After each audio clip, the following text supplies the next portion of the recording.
when you were a young man, okay? And you lived in Jamaica since you were a youth. Yeah. When the first time you ever see the Rastafarian, man? Well, when it comes to Rastafari, I grew up around them because the first set of Rastas was a brother called Jack Curtis, George Heights, Planner, and a couple more. But they used to call themselves lots of Heights, you know? Heights. C-Heights, George Heights, Natulites, IQ-Lites, Not You Lights, and all kind of heights, right? But during the time, they used to get a lot of fight from everybody. Like everybody, you name it, they would get a fight. But they were still preaching the real truth and the gospel out of the Bible in the right and proper way. But how I get to really get myself involved with them, when I was about 9 years of age, right? They used to come around my mother's house because my mother knew one of them before he was a Rasta. So she was actually the only one in the area that would accept them in their yard, you know? So they used to come there, cook, and read the Bible and talk about things. And I was like their send out, call it that, you know, little boy send out, John.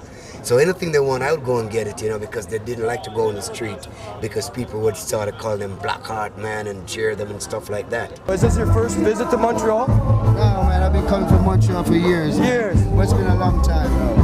When you were young, when did you get first to music? Did you get a stereo? Or did you buy your own record First thing I player? did was plugged my mother battery radio in the electric. I thought it could work and it blows up. It blew up. Yeah, that was my first sound system. Yeah. And then my first guitar, Big U gave me Dennis Brown guitar, old one.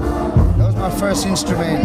And Tony Tuff used to play for us when we were kids. You know? I started with the African Brothers in 1969 while in first form in school.